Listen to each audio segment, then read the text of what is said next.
Welcome to the Undiscovered Metric podcast, where each month we interview industry leaders and explore how to measure what matters and stay ahead of the trends shaping the marketing's future. I'm your host, Ira, Growth Marketing Director here at Verity, and we're joined by Diana Gonzalez, Director of RevOps at Riverside. And we're going to be discussing what it takes to build a solid data foundation for a data strategy. We'll explore key topics like data democratization, data quality, and establish strong foundations to help organizations make smarter decisions. Diana, go ahead, share a little bit about yourself and your experience. Thank you. I'm so happy to be here. Thank you for having me. As you mentioned, I'm the Director of Revenue Operations. My background is in marketing. I've done a little bit of sales, and then I went into RevOps. And so I was really, that background has really given me a lot of the perspective of like the people who are in the trenches before I was able to make a lot of impact in regards to the tools and the data that are being used for those different operations.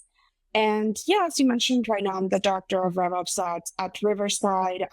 We use HubSpot as our CRM, so I'll be talking a little bit about it from that perspective. I am super passionate about HubSpot and what it can do, but we also have a really thorough tech stack that we have to integrate, and so that's a little bit of where the messiness comes in. So I'm excited to talk about all of the points that and also a little bit of the experience and what we're doing right now to tackle some of that data quality issues that every company has. It's just it's the name of the game. You have to organize your data no matter who you are or where you are, because otherwise, it's at the core of our segmentation of how people are able to segment. So that's a little bit about me. Cool. Super, super excited to have this conversation, and let's just dive into the whole huge topic of building a solid data foundation. Been talking about it a lot here at Verity, heard about others talking about it here and there, what it takes, time, money, resource, knowledge, skill set. In your experience, what are those biggest challenges that marketers face today trying to build or building or having built a solid data foundation? And is there a way to overcome it? Yeah, I think there's actually a few things. I mean, the first one is the actual quality of the data that you have in your system, which really goes back to enrichment, right? And I'm super passionate about enrichment, and it's super top of mind for me right now, because one of the things that we're making sure is that the data that comes into our system is enriched in the right way. So, there's tools that will have better data for US market versus the European markets versus APAC, etc. And so having a situation where you're being able to prioritize the enrichment based on the region and do things like waterfall enrichment. And then on top of that, maybe with AI, which is something that we're doing right now, categorizing that information is really at the core of that data quality. So just as an example, typical industry property will scrape information from different sources in regards to the industry. But for us, it was really important that we categorize those industries based on what was most important for us. So we're able to take a segment of those industries and group them all together. And so really digging deep into what it is that your team needs in order to better understand an industry or a segment or et cetera, and doing that through enrichment is absolutely at the core of the data quality. The second piece for me is around being able to see the full picture. So the whole journey of a company and a contact. And there's so many different pieces that get tied to that.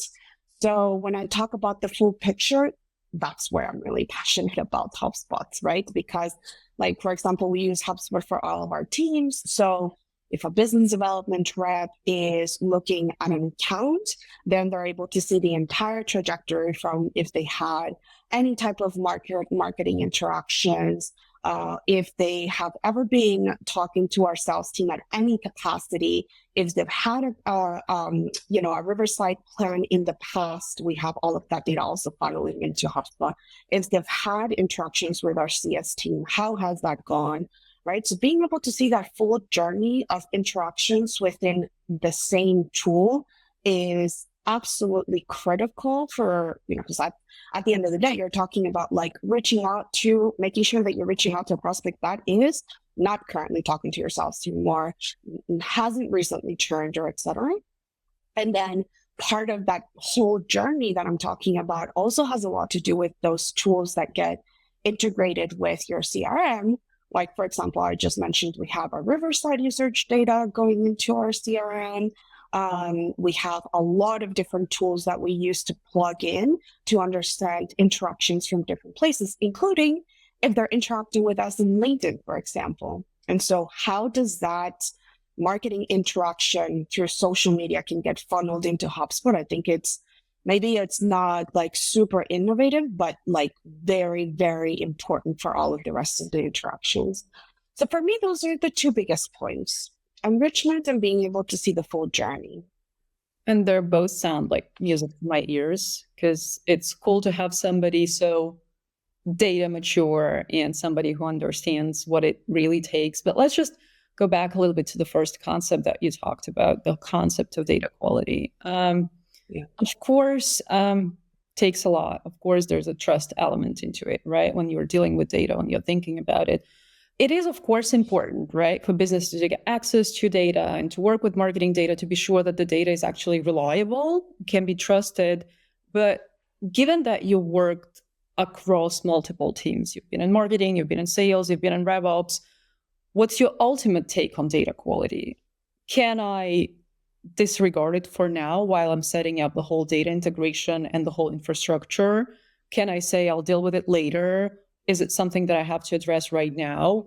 And as much as it might sound obvious in terms of the response that you're going to give me, still, what are the ultimate steps to ensure that I get the data quality right, to ensure that I'm not forgetting anything along the way?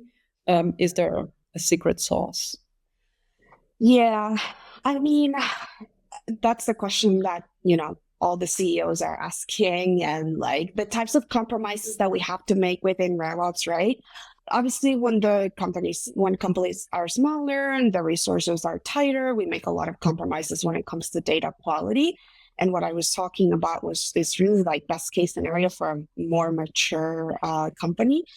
But look, I do think that there are some compromises to be made in terms of the quality itself. I think it's okay to have like a step-by-step process in regards to data quality. The very first thing that you have to make sure is that from the beginning, you do have a data architecture that will enable you to expand in the future. So when I talk about data architecture, and again, related back to HubSpot, is like, what are the objects? Like, what are the things that you're measuring, right? At a contact level, at a company level, deal level, etc. And then what is the like basic architecture that you need right now? And then from there, you can expand in the future, right? So having your data architecture set up at the very beginning, doing some of the like main, let's call it like the main properties or the main criteria that you need for that basic segmentation. And then from there, you start looking at some level of enrichment, right? So I'm going through the steps: data architecture, some level of enrichment, organization with activities within your CRM is probably the next step. So, I mean, you can get really fancy with activities, but at the very beginning, you need to make sure that like simplest thing, your meetings are actually being tracked within your CRM, like basic thing that you have to make sure it gets done from the beginning. And then from there, you can get fancier with the enrichment, with the type of categorization that I was just talking about. But it's always going to be that compromise. Like if you don't do it really, really thoroughly from the beginning, you do have to spend a lot more time fixing things down the line. That's just what it is. But if you don't have the resources to begin with and you need to make those compromises, I also think that's okay. Like that's the reality for most of the companies. Just know that you will pay for it. Like from a cost point of view, it's the truth. Like from a cost point of view, you will pay for it, and it will take months depending on. It also really depends on the cost. Really depends on whether you're like a B2B company in this professional services realm versus a SaaS company. When we're talking about a SaaS company, your number of records is increasingly higher than if you're in professional services. So the more records you have, like the more data you have, the more mess you will have, and then the longer and the more costly it will be to fix it. But I think it makes sense for a lot of companies to wait and then to do like a big fix. Cool. Let's think about the following situation. A little bit of modeling here. We've set our data foundation right. We've ensured that we have broker data quality enrichments, anything related to how we work with data. I'm about to share it across the company. Maybe because I want to share insights. Maybe I want to have neighboring department have access to my data and make some conclusions or potential decisions based on that. Or maybe we've been able to couple data from marketing department, from sales department, from the finance department, and now we want to take a broader look at what's happening. Concept of data democratization is another topic that I see coming up more and more often. What's your take on that? How should multiple teams across the company ensure that they have proper access to data? And then once they have that access, what do they do with the overwhelming amount of it? Yeah, that's a really great point. I mean, data democratization is not a nice to have. It's a must have, absolutely must have. And if you have RevOps in your company, usually the RevOps function is to create alignment when it comes to like data and analysis and performance throughout all of the different teams. And so the way that we're usually doing that is by creating like this common ground of dashboards with the main KPIs of the shared team's KPIs. So we're usually looking like at a funnel-based reporting that every single team has access to and that they're all looking at the same dashboard. So when I talk about a funnel reporting, I'm talking about what is the main KPI for marketing, usually like an MQL, the conversion between MQL and SQL, which is what marks basically like the qualification or the quality of those leads, and then SQL to deal to closed won, and then retention.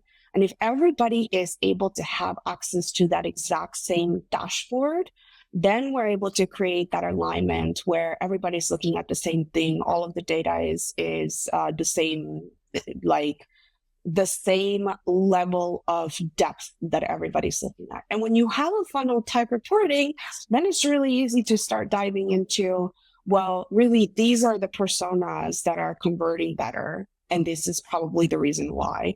Or these are the industries that are converting better. And this is the reason why. And we have it broken down based on quarters. And I don't mean just here, like in general, when I've done RevOps, like we usually break it down in quarters and then in different types of cohorts. And then we start doing analysis from there. But really at the core of your question is, how much of the entire journey can you see in a single place, right? Because like that's how you get to that level of reporting where everybody's looking at the same thing. So if you don't have like a single source of truth, or if you have like disparate technology that, your marketing team is using this versus that, you really do have to work harder on integrating everything within like a BI tool or a reporting tool where you are still able to get to that level of granularity within your reporting. Because it's really not optional. Like that's how you know how you get to your goals, and if and how you get to your goals. In your experience, the whole idea of sharing the data is around, building the data-driven culture in the company. And I'm pretty sure it's a challenging task. I've been there myself a couple of times. In your experience, having witnessed so many clients and working in revenue operations at the moment, how do you get that buy-in from all the stakeholders? How do you make sure that they're not only understanding that the data is being shared, but they're also engaged and are actively engaging in those data insights? That's actually really hard because when you start sharing data from one team to another, you start sort of like touching sensibilities, right? It's the truth, right? Like, oh, well, no, my NQLs are really this, or like my leads are really, you really do start like digging into how a director of marketing is performing or a director of sales is performing and sharing that information. So the very first thing that we have to do is create alignment. What are the things that we're going to be tracking, and what is the definition of those things that we're going to be tracking? And usually, how that's done is through what we call like yearly forecasting. So we have like, the forecast of where we need to be at any given point within a year, and then how we're going to achieve that, creating the plan for the year, etc. So we're sitting down and we're saying, look, this is how we are looking at MQLs. This is the definition that we have for MQLs. You have to generate X number of MQLs per quarter. Do we have agreements? And like, that's the whole process of planning for the year. And then once the year actually starts, then the recommendation that I would have is to create what we call like handoff meetings. So, for example, marketing to sales handoff meetings, sales to CS handoff meetings, and this can be done at a quarterly, at a monthly level, depending really of how big your team is. But sitting down with like those teams that you're directly touching as the next step and saying, okay, what are those leads that you're getting? What are you seeing? More than the data, because yes, the data is great, but like there's always a human touch to sales. There's always a person at the other end of a sale, right? So like when we're talking from marketing to sales, then we're going to want to make sure like, hey, what are the trends that you're seeing? Where is the quality of this lead? So like, this is what the data tell us, but give us like we're going to want to do qualitative and quantitative analysis through those handoffs. And usually the best way I've seen it done is having the RevOps person be sort of like the coordinator between those two teams, sort of like the maybe referee, if you will, like this is what we're seeing, this is what we're capturing. And then from there, you're really enabling this mentality of how do we weaponize that data that we're seeing? How do we match it with the other piece of it, which is the human piece, the qualitative piece, and then drive decisions from that. And it's usually on the RevOps person to say, these are the action items, these are the conclusions, this is how we can move forward. And usually those types of conversations drive things like, really we are seeing that this particular type of persona is responding more to our outreach than others. Or maybe they are responding more, but they're not closing as well, and we're wasting a little bit of time there. Do we want to narrow down that segmentation? And so it works really well when there's collaboration and alignments between teams.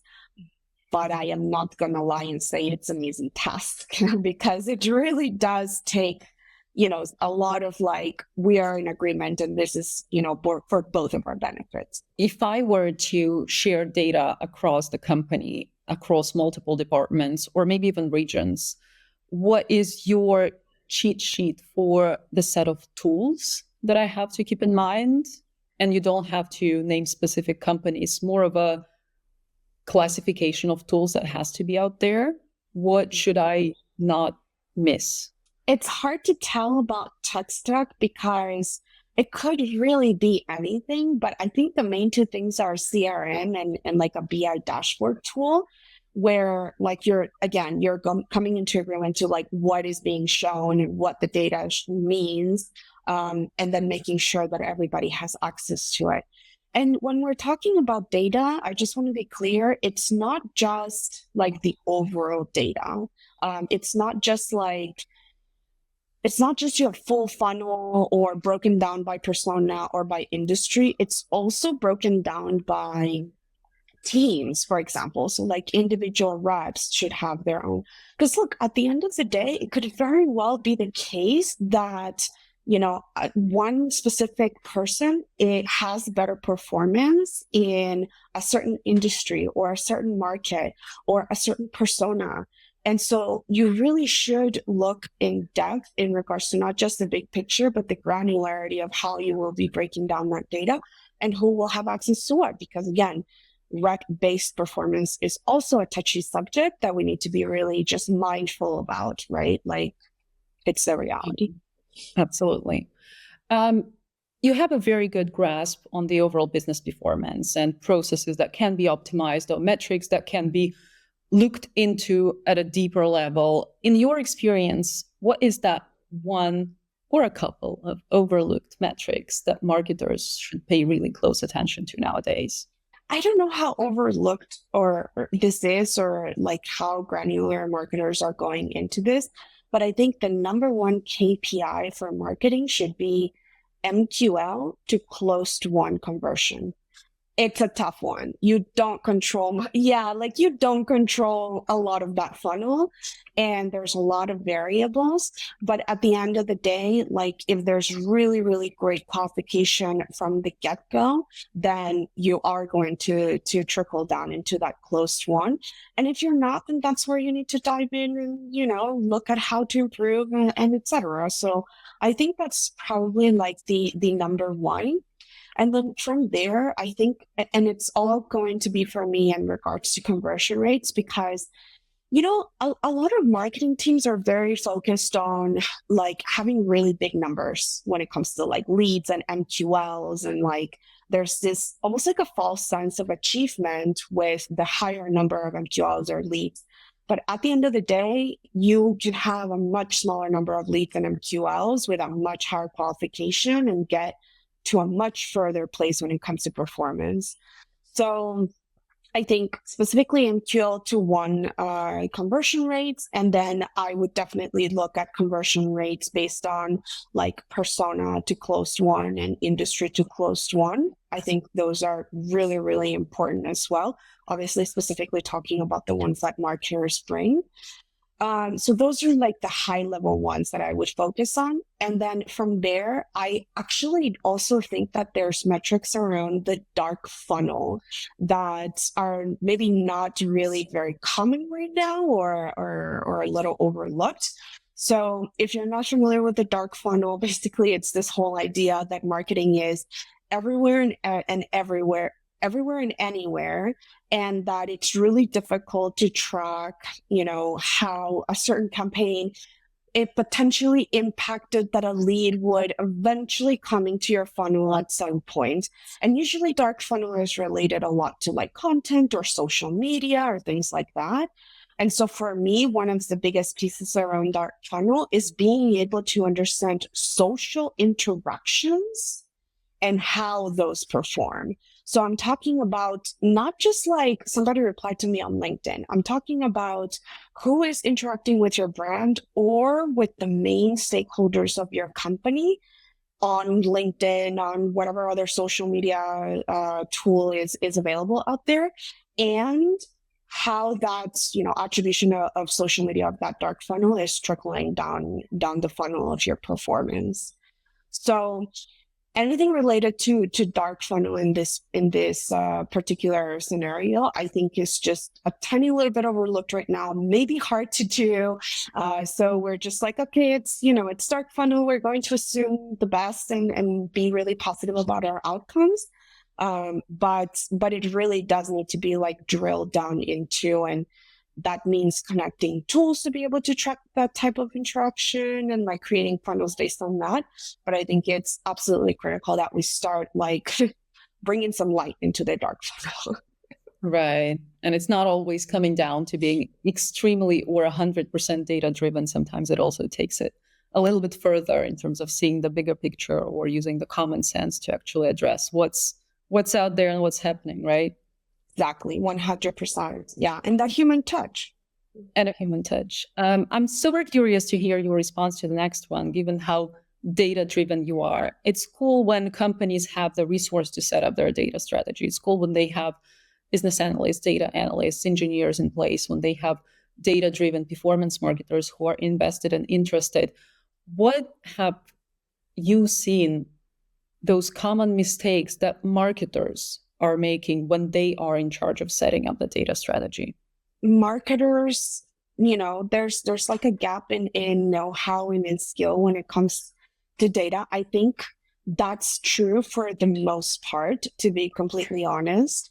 But in general, what I see the most is the part of the analysis itself being one of those skills that are just very surface level when it comes to like marketing teams. Not to say that there's not like, some analysis happening, but it is very focused on the marketing funnel itself. And it doesn't look at the other pieces that we were just talking about, right?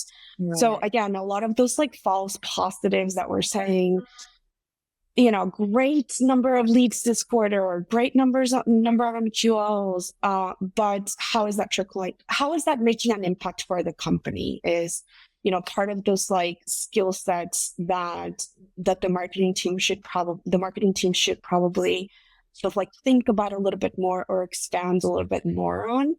And then when it comes to like data quality itself, I think it really all comes down to like being very marketing centric and not looking at the rest of the funnel for the most part. But again, like, sometimes I've seen marketing teams creating like multiple properties or workflows or things exclusively based on marketing. And then without any regard of how this is going to be looked at or parsed out, throughout the rest of the funnel.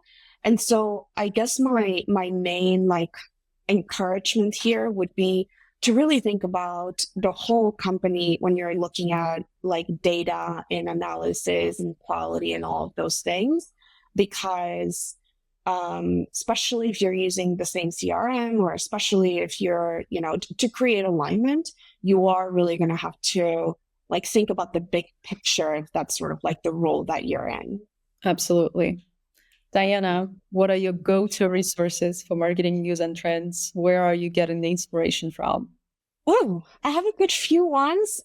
It's not exclusively marketing, but it does have a lot of marketing material. I love go-to-market partners. It is very strategic, very holistic, and very hands-on. They have a lot of really great content. And then I'm also a member of Pavilion, which has a lot of really great resources when it comes to all of the different like go-to-market activities, but specifically talking about marketing, and really, really good, especially for director level and above. Diana, thank you so much for the conversation. It's been a great pleasure. Wishing you all the best. Thanks a lot. Talk to you later.